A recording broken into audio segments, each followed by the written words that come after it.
Eu tenho uma palavra também de Deus para o seu coração. Você está aí? Então preciso que você venha comigo. Coloca aqui em João capítulo 4. Que nada. João capítulo 4, a partir do verso 4. Pode colocar, por gentileza, na NVI esse texto. Eu vou precisar muito da sua atenção. A gente vai ler essa história. Essa história é muito importante porque a gente vai construir e depois Deus vai liberar algo sobre você. Então preste atenção aí rapidinho que eu só tenho 20 minutos. Quando Jesus ficou sabendo que os fariseus ouviram falar que ele estava fazendo e batizando, gente, é desde o versículo 4, por gentileza.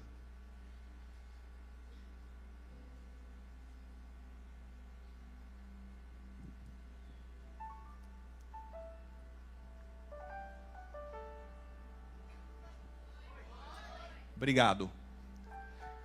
No entanto, repete comigo, no entanto. Porém, todavia, mas, era necessário, repete comigo, necessário. Essa palavrinha necessário aqui, não é o necessário que a gente pensa. Porque ali o texto vai concluir dizendo o seguinte: era-lhe necessário passar por Samaria. Quando você lê esse texto, sem você conhecer o grego original, a impressão que dá para você é que Jesus tinha a necessidade geográfica de passar por Samaria, uma cidade de um povo chamado os samaritanos. Mas não é essa necessidade geográfica que Jesus tinha. Pergunte, qual é a necessidade? A necessidade de um propósito de Deus. Essa necessidade aqui, ok? No original grego, não fala sobre uma necessidade que Jesus tinha de passar por uma necessidade geográfica, porque ele não conseguiria chegar no seu destino. Porque não, se você pegar lá o mapa de Israel, você vai ver que Jesus poderia chegar no seu destino que ele tinha, sem passar por Samaria. Logo, deixa muito claro que o texto bíblico não está falando de uma necessidade geográfica, mas de uma necessidade e obrigação que Jesus tinha de passar por Samaria para cumprir o propósito de Deus. Essa palavrinha necessário no grego original é eide. Eide. Repete comigo, eide. Esse eide vem justamente de obrigação segundo o propósito de Deus. E vejam por que era necessário Jesus passar por Samaria. Veja por que Jesus precisava estar em Samaria. Próximo texto, o verso 5.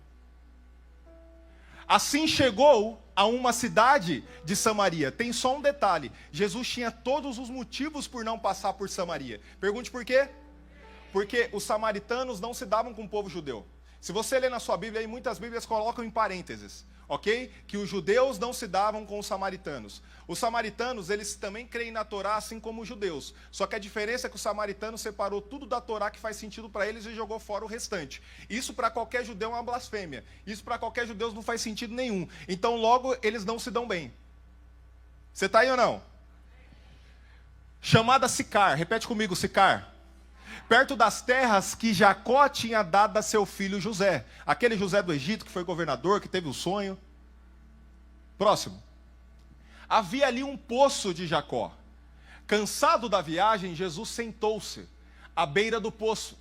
Isto se deu por volta do meio-dia, verso 7. Nisso veio uma. E aqui vai começar um ponto muito importante. Pergunte por quê? Porque Jesus não foi para falar com uma multidão, Jesus foi para falar com uma mulher apenas. O que significa que o evangelho de Deus nem sempre é pregado para a multidão. O evangelho muitas das vezes é pregado por uma pessoa. Uma pessoa tem a capacidade de fazer Jesus parar toda a sua agenda para poder ir atendê-la. Escuta isso aqui, olha aqui para mim. Você precisa parar com essa ideia de que o evangelho é para o mundo todo, o tempo todo. Muitas das vezes o evangelho de Jesus não vai ser para o mundo inteiro. O evangelho vai ser para uma pessoa só. Porque para pensar comigo, se você se comprometer, assim como Jesus se comprometeu, a ganhar uma pessoa para Jesus, não vai dar um recap, não vai dar um mês de recap que a gente vai ter toda essa reino aqui lotada. Deixa eu te dizer de novo, você não precisa ganhar o mundo inteiro, você precisa fazer como Jesus. Jesus não ganhou aqui o mundo inteiro, Jesus foi atrás apenas de uma mulher. Se você se comprometer com uma pessoa, se você falar assim: Espírito Santo, eu te entrego tudo, a tal ponto que eu vou ganhar uma pessoa, eu vou pregar para uma pessoa, eu vou ministrar para uma pessoa, eu vou fazer aquele meu amigo doido da escola crer em ti, eu vou pregar para ele, eu vou falar do meu testemunho para ele, e eu tenho certeza, irmão, que você vai ver isso aqui lotado de adolescente, 2 vezes mais, 3 vezes mais, 4 vezes mais, e quando você mesmo no menos sonhar, nós teremos ganhado o balneário inteiro para Jesus. Sabe qual é o problema? É que a gente só olha para Jesus pregando para a multidão e esquece que Jesus também era pregador de uma mulher só. Só existe vaidade no homem para ganhar o mundo inteiro. Porque acredite, Jesus muitas das vezes para tudo que ele tem para fazer para falar com um. Às vezes nós não pregamos o evangelho porque no nosso coração, sabe qual que é a ideia que tem? Qual a diferença vai fazer? Eu vou pregar para esse daqui. Você não sabe, mas você pode ministrar o evangelho para alguém, pregar esse evangelho, a pessoa pode reconhecer Jesus, você não tinha ideia, mas pode ser o próximo avivalista que Deus vai levantar. Você tem noção que alguém ganhou Billy Graham para Jesus? O maior avivalista que esse mundo já viu? Você tem noção que alguém ganhou Joe Wesley? Você tem noção que alguém ganhou as pessoas que hoje nós consideramos heróis da fé?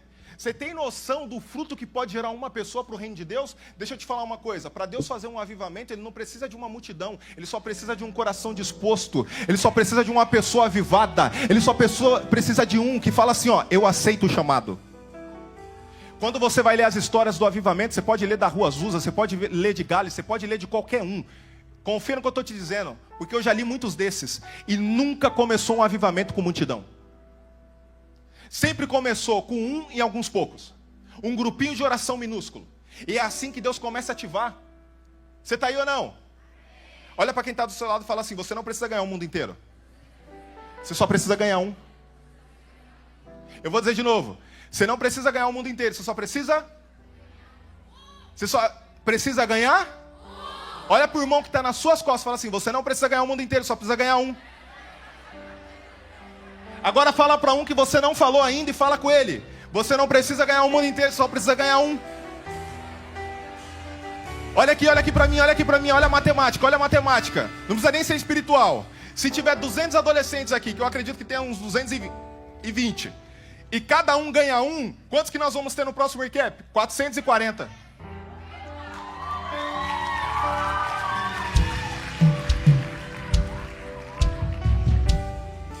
Olha aqui, é você assumindo uma decisão e falando: Senhor Jesus, eu vou permitir que você use a minha vida para ganhar um. Às vezes a gente não prega o evangelho por isso, porque a gente quer ganhar o mundo. A gente fica com esse negócio de um peso, Gui, dentro da gente, que eu tenho que pregar e todo mundo tem que levantar a mão, porque quando eu for pregar, todo mundo tem que prestar atenção em mim. Porque, irmão, deixa eu te dizer uma coisa, é só vaidade do seu coração. É só o ego que está batendo na sua porta. Porque quem já me viu pregar aqui, ok, com todos esses adolescentes, também me viu lá no comecinho do recap, onde não tinha nem 30 adolescentes. E eu prego com a mesma paixão, com a mesma vontade, do mesmo jeito. Nosso pastor é um testemunho de que quantidade de pessoas não movimenta o coração dele. Eu já vi o pastor Eduardo falando para uma sala lotada, ok? Já vi o pastor Eduardo pregando para poucas pessoas. É a mesma paixão, é do mesmo jeito, com o mesmo querer. Só muitas das vezes no seu coração que você esquece disso. Deixa eu te dizer, Deus está te dando a maior oportunidade que você tem para ganhar uma pessoa. Pergunte onde? Lá na sua escola. Você não precisa ganhar as pessoas que estão lá no Acre, lá na África. Pode ficar tranquilo. Deus vai levantar pessoas lá para poder fazer isso. Qual que é o nome da sua escola? Fala para mim. É nessa escola que você acabou de falar que Deus está esperando que você ganhe um para Ele. Pode aplaudir a Jesus. Se for para aplaudir Jesus, aplaude direito.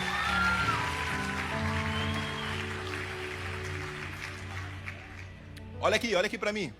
Olha aqui para mim. Você não vai fazer isso na força do seu braço. Você vai fazer isso na força do Espírito Santo que está sobre você. Não, vou dizer de novo, até alguém crer nessa palavra aqui. Você não vai fazer isso na força do seu braço. Você vai fazer isso no Espírito que já está em você. O Espírito Santo que já mora em você vai te ativar, vai te acelerar a tal ponto que quando você falar não será mais as suas palavras.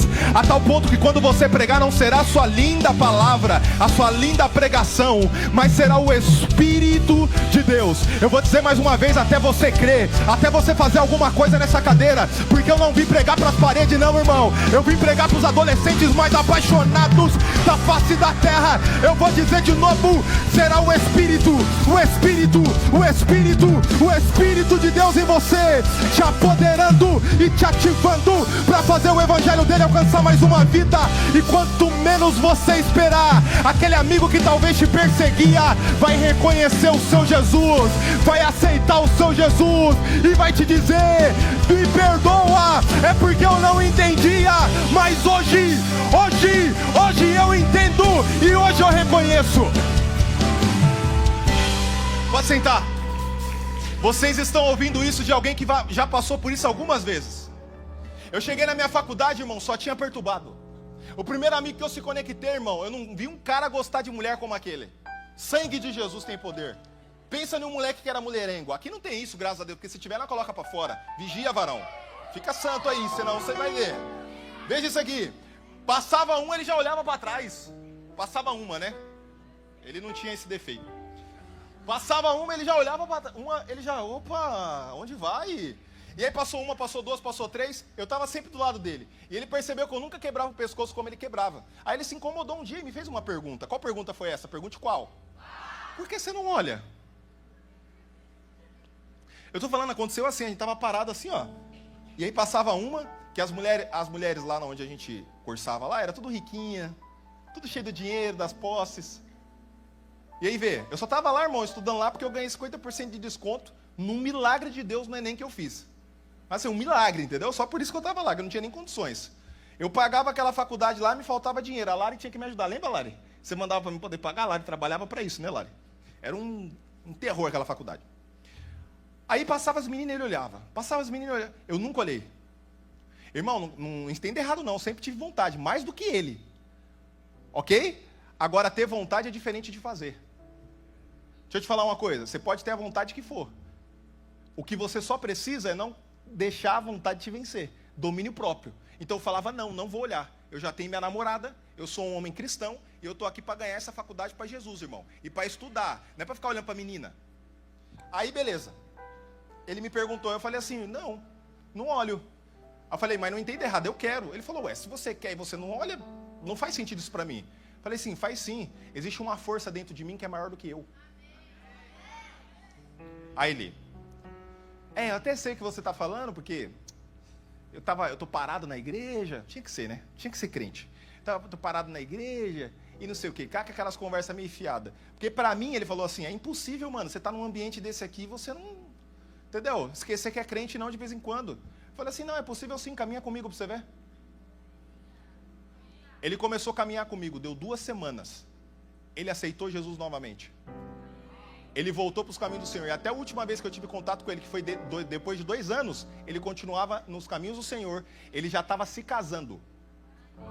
Não, e presta atenção demais, Teve um vídeo que eu não vou conseguir ele aqui. Se um dia eu ver ele novamente, eu vou mostrar.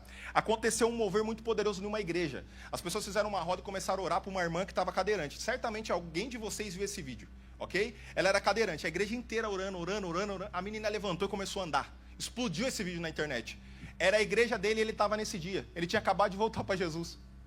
E ele veio me agradecer desesperadamente, porque ele falou, Gustavo, quando eu olhei para você, eu vi que era capaz eu estar em um mundo de perversos e ainda assim ser fiel a Deus. Deixa eu te falar, tem hora que você vai pregar o evangelho, não é pelo muito falar, é só pelo seu exemplo.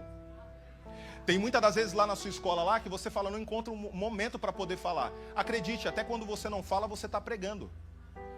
O problema é que às vezes a gente está tão distante da nossa forma de viver, do nosso estilo de vida, daquilo da palavra, que a gente não vê resultado nenhum, porque as pessoas não veem exemplo em nós. Você está aí ou não? Confia no que eu estou dizendo para vocês. Não foi só eles não, só nessa sala eu ganhei outros 3 para Jesus. O outro, sabe como que eu ganhei? Eram gêmeos. Eu já contei isso aqui, o dos gêmeos. Eu estava lendo Gênesis, ok? Gênesis 11, se eu não me engano, coloca aí Gênesis 11... Gênesis 1:11, coloca aí, vê se vai falar aí quando Deus criou as plantas, as ervas daninhas, as ervas, ok? Vê aí, então Deus disse que a terra faça brotar vegetação, plantas que produzam sementes, e árvores frutíferas. Quando eu comecei a ler isso aí, Deus me deu uma mensagem, Deus me deu uma palavra. Quando eles entraram, esses gêmeos, que também estavam afastados já, ok? Eles estavam com uma camisa de uma árvore assim, ó, e estava brotando as coisas. Aí eu entendi, eu falei, essa mensagem é para eles, não é para mim. Aí eu chamei os dois e comecei a pregar para eles. Falei, ó, eu acabei de receber uma mensagem e comecei a ministrar eles. Sabe o que aconteceu? Pergunte o quê? Ele voltou para Jesus. Tanto um quanto o outro. E olha o detalhe, tinha uma outra menina chamada Carol, Lari, não me mata depois. A gente ganhou, pela graça de Deus, também ela para Jesus, irmão, que ela estava parada na fé. E aí eu ministrei o coração dela, e ela ministrava todo dia eu dava alguma palavra para ela, que ela caminhava comigo, todo dia. Ela voltou para Jesus. Olha o detalhe, um desses gêmeos vai casar com ela. Estão noivo hoje. Veja, um foi ganhado no exemplo, outros 3 foram arrastados pela fala, por entregar para eles palavra, por não ter timidez comigo, falando assim, Jesus, o Senhor quer que eu entregue essa palavra? Vou entregar para eles sem medo, com coragem, e vou para cima. Você está aí ou não? Você tem a maior oportunidade de Deus na sua vida hoje, que é pregar Ele na sua escola. Não queira fazer como alguns que já me procurou e falou, Gu, sabe qual que é o meu maior arrependimento? Aí eu perguntei, qual? Não ter usufruído do tempo que eu tinha na minha escola para poder pregar Jesus. Porque enquanto era para mim estar pregando Jesus, eu estava distraindo, olhando para as meninas, olhando para os meninos. Enquanto era para pregar Jesus, eu estava fazendo qualquer outra coisa, menos fazendo aquilo que Ele me chamou para fazer naquela escola. Você está aí ou não? E eu vou orar por você, porque Deus vai te ativar nessa noite. Eu vou falar de novo. Eu vou orar por vocês, porque Deus vai ativar eles ainda nessa noite, Oséias. Confia no que eu estou dizendo. Deus vai te ativar. No espírito, para você sair daqui e ser mais do que palavras bonitas que a gente ministrou, eu e o Gui, mas para que seja uma ativação no seu espírito, para que você possa realmente deixar esse espírito que talvez tenha te acovardado, tenha de alguma forma deixado com que você não seja corajoso, que você não seja impulsionado por Jesus, e que você comece a pregá-lo, e que você comece a anunciá-lo, e que você comece a falar dessa vida que você recebeu. Você crê nisso ou não? Coloca aí pra gente então, 2 Timóteo, no capítulo 1, a partir do verso 7. Não, coloca no verso 6, por favor. Quem sabe quem é Timóteo, levanta a mão aí. Ok, Timóteo era um discípulo de Paulo. Aliás, ele é conhecido como filho da fé de Paulo. Paulo gerou ele na fé. Paulo discipulou ele. Ele era apenas um adolescente quando ele começou a andar com Paulo. E ele não esperou para ficar muito adulto para poder já ser enviado a pregar. Portanto que na primeira carta de Paulo, ok, a Timóteo, ele já está em missão, e Paulo precisa escrever um texto dizendo assim, ó, que ninguém venha desprezar você, Timóteo, por ser um jovem. Porque imagina um jovem pastoreando uma igreja. Esse era Timóteo. As pessoas às vezes tinham o dobro da idade dele, ele estava pastoreando a igreja. Então muitas pessoas olhavam e falavam, quem é esse aí? E aí Paulo precisou escrever para toda a comunidade não desprezar Timóteo. Porque apesar da pouca idade, Paulo tinha preparado ele. Ok? Para que ele pudesse pregar esse evangelho. Ah, ninguém recebeu? São vocês, gente. Só que tem um grande porém. Pergunte qual? Por algum motivo, Timóteo esqueceu de alguns dons que Deus entregou para ele. Por algum motivo, Timóteo deixou de usar a dádiva que Deus entregou para ele. Por algum motivo que deve ter acontecido lá, ele ficou intimidado, ele ficou covarde. Portanto que Paulo vai te dizer o seguinte, presta atenção nisso aqui, ó, vai dizer o seguinte para ele. Por esta razão, depois você lê lá para você entender a razão, tornou a lembrá-lo de que mantenha viva a chama. Você pode trocar e colocar na ARC, Almeida Revista Corrigida. Vê se você tem aí. Isso. Por esse motivo, te lembro que... Te lembro o quê? Te lembro o quê? Como que é a série em português? Pegou? Então vem comigo. Por esse motivo, te lembro que despertes o dom de Deus. Vê, não é dele, é de Deus. Que existe em ti, pela imposição das minhas mãos. Paulo está dizendo, eu coloquei as mãos em você e eu declarei um dom de Deus que veio sobre você. Pelo amor de Deus, desperta esse dom que já está em você. Paulo está dizendo assim para ele, pelo amor de Deus, desperta o dom que há em ti. O dom que está em ti precisa ser despertado para que você possa sair daqui não na força do seu braço, mas na força do Espírito Santo. Irmão, sabe por que muitas das vezes a gente prega e quando cansa prega e as pessoas não ouvem? Porque é muita força do braço. O que você precisa é estar com um dom despertado em ti, e esse dom é de Deus. Será a graça de Deus que quando você abrir sua boca, as pessoas vão reconhecer que Ele é Cristo. Quando você abrir sua boca, as pessoas reconhecerão que Ele é Deus. Quando você abrir sua boca, você não vai fazer esforço nenhum, as pessoas simplesmente vão crer no Deus que você crê. Você está aí ou não, Recap? Você está aí ou não, Recap? Chega desse espírito de covardia, chega, eu declaro agora, Espírito Santo, todo espírito de covardia que está no nosso meio, bata em retirada, porque não foi esse o espírito que o Senhor nos entregou, porque o próximo texto vai te dizer: Deus não te deu, Timóteo, um espírito de covardia, mas te deu um espírito de poder. Só quem quer receber poder dos céus, levanta dessa cadeira aí e declara: Jesus, fale comigo, Jesus, fala: Jesus, eu recebo o despertar do meu dom, eu recebo o despertar do meu dom que o Senhor me entregou para anunciar as boas novas. Só se você crê nisso, Recap, aplauda forte a Jesus, Rabachou, catarabachou, rie, catarabaçou. Veja isso, o próximo, consegue colocar no próximo versículo aqui? Ele vai dizer exatamente essas palavras. Fica de pé que a gente vai orar.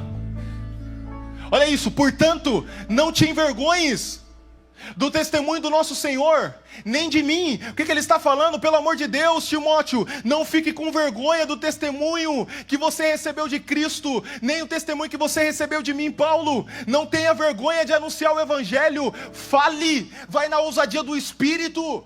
Você está aí ou não, Recap? Se você era tímido, irmão, falou bem, acabou. É tempo de você ser ativado no Espírito. Sabe quando você vai deixar de ser tímido? Quando você largar a mão de fazer com a sua força e ir na força de Deus. Você está ouvindo de alguém que era tímido, alguém que não gostava de falar com ninguém. Hoje a Lari me chama de vereador, porque eu converso com todo mundo, troco ideia com todo mundo. Eu joguei fora essa timidez porque eu estou na força do Espírito, irmão. Você está achando que às vezes eu não fico com vergonha, não? Você está achando que às vezes eu não fico meio assim? Não, eu fico, mas eu lembro que não é na minha força, não é na minha capacidade, e eu entro com ousadia, eu entro com força, e Deus faz, irmão. Estava pregando agora lá para cerca de 1.500 pessoas no sábado. Irmão, Deus me usou lá, confia, tá? Usou. Confia no que eu estou te dizendo. Você acha que meu estômago aqui não dá um embrulho? Eu não fico meio agoniado aqui? Fico, lógico que fico. E a maioria das vezes Deus não me dá uma palavra, só me dá em cima do palco. Muitas vezes é assim, eu preparo o esboço, Deus muda um monte de coisa. Ou na hora Deus fala comigo: cadê o Guilherme? Gui, não foi assim lá no dia do retiro? Eu falei para você, mano, não sei o que eu vou pregar ainda. E faltava menos de 5 minutos para me poder entrar. Ou Deus organiza as ideias e me entrega, irmão, eu não sei o que eu faço. Então confia no que eu estou te dizendo. Você não está ouvindo de alguém que já nasceu pronto, não. Você está ouvindo de alguém que tem muita timidez, mas resolveu ir no talento, e na graça, e na dádiva que Deus me entregou. Você está aí ou não? Eu vou ler um último texto para a gente poder encerrar. Fica de pé. Coloca aqui, por gentileza, no verso 7. Olha isso. Deus não nos deu o Espírito. Você pode colocar na NVI nesse texto, por favor? Pois Deus não nos deu um espírito de... Tá vendo? Ninguém é covarde. Ninguém que crê em Jesus, recebeu Jesus, é covarde. Ninguém que recebeu Jesus, irmão. Aliás, está escrito assim, que os tímidos não herdarão o reino de Deus. Pode ser salvo, mas não vai herdar o reino. Porque como que um tímido vai reinar? Como que o tímido vai governar uma cidade? Não faz sentido. Eu vou contar até 3 e vocês leem, ok? Todo mundo junto, todo esse capítulo, todo esse versículo. Fechou ou não? 1, 2, 3.